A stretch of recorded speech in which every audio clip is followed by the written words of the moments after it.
Hello and welcome to Sam's Gospel Music Course for 2009 for beginner and intermediate musicians. We're going over the scale practice that we have in our workbook.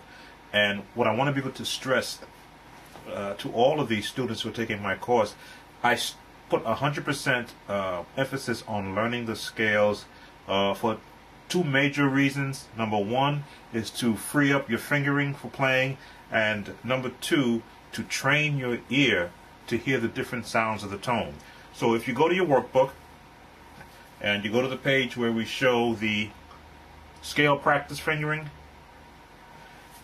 it says one of the best ways to train your fingers how to move across the keyboard is by practicing all the scales as you warm up. So this is warm-up time. Warm-up time. Now, you know, if you've seen any of my videos, you see that I fly through the keys. So I'm warmed up pretty much all the time. We're going to take this in a training mode. So you take it if though I was there with you, either on your iPod or on your laptop or at home in front of your keyboard. We're going to go through all the scales in the way we have it written out in the workbook. As we say, this one should use the first 3 minutes of your practice on your keyboard or your organ.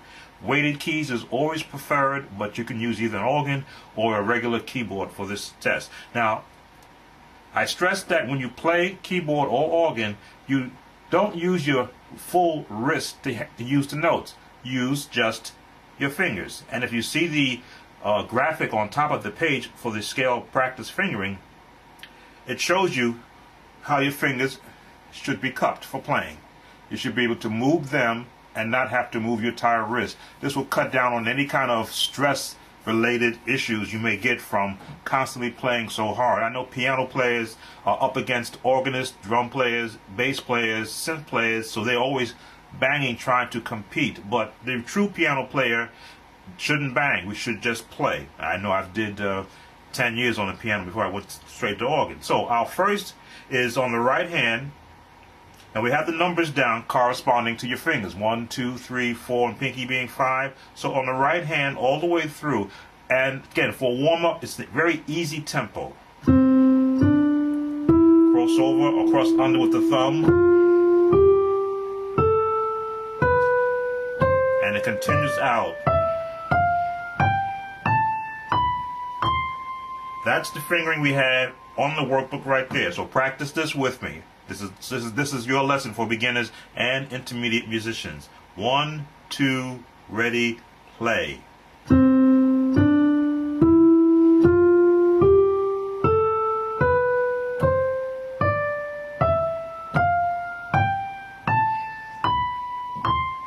we're not going to worry about going backwards because we're just getting your hands comfortable, trained to playing the notes, and then of course your ear trained to hearing them.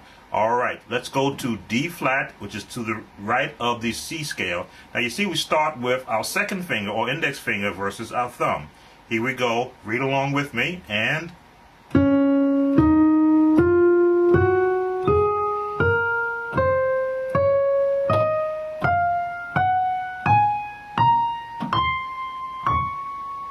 that's right. If you're following the notes and where your fingers are, you should be also, your last note should be the D flat above D here and on your second finger. Try that one more time. Here we go.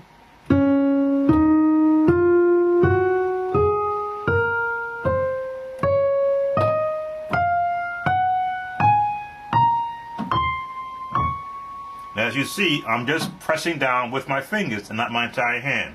Let's go to the D scale. 1, 2, ready, go.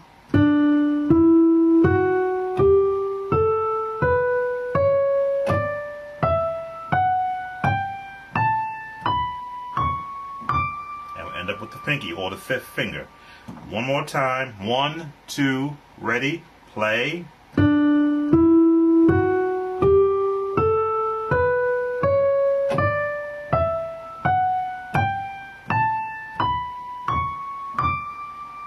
And rest. So again, we're warming up our hands for playing to the E flat scale. Now with the E flat scale, the written notes say start off with your third finger. I sometimes alternate between the third and the second because I'm so comfortable with actually doing it. But we'll use what we have written in the book. Again, we are training your hands how to move. E flat scale. 1, 2, ready, go.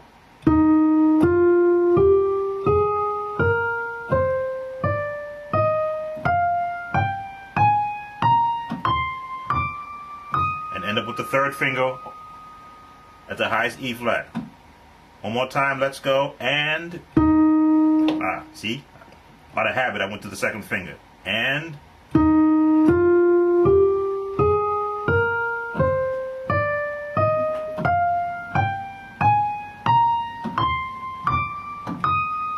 now, to get that velocity as far as striking goes, you may have to raise your hand just so your finger has enough space to drop.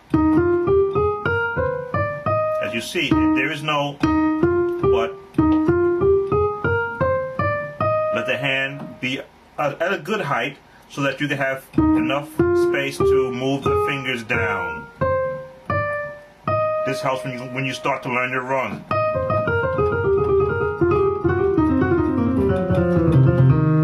That's all that's about. All right, let's continue on. Again, this is for our beginner students and intermediate. So if you're watching this video here on YouTube and you're saying, why is he going through this? I've got it plastered all over the page. This is for our beginners and our intermediate students. All right, the E major scale. We start off with the thumb. 1, 2, ready, go.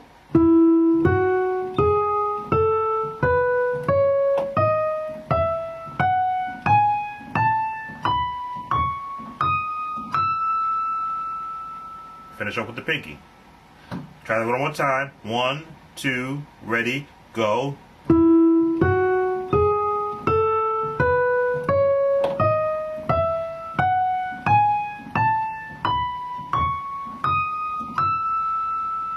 Very good. The G flat scale, or F sharp, for those that like the F sharp. Here we're starting off with our second finger. 1, 2. Now follow along with the workbook. 1, 2, ready, play.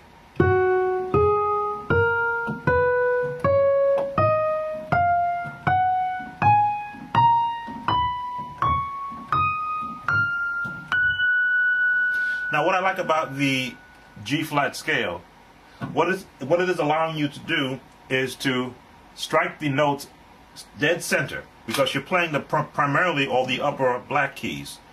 So you're wondering why we don't start with the thumb and why we start with the second finger for the G flat scale, because the thumb has to be able to cross over to fall in place for another note. Actually, yeah, cross over for the fourth note. 1, 2, 3. It's got to cross over to hit that B. So we start with the second finger, cross under, drop for the B, and then continue.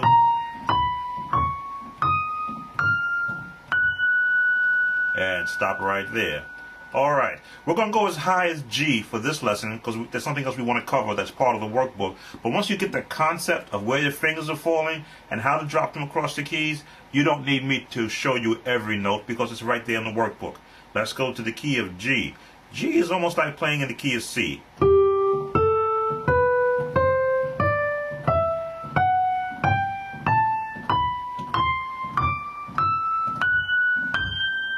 Almost. But you got to hit that F sharp that's in G. Let's try it together. And 1.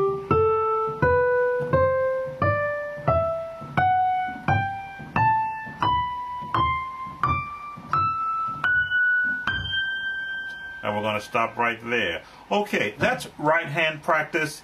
Again, we say 3 to 8 minutes of practice on your keyboard, your warm-up. It doesn't mean you have to go through every key, but as many as you can. Then on your second warm-up, if you practice twice a day or the next day, you use the other set of keys.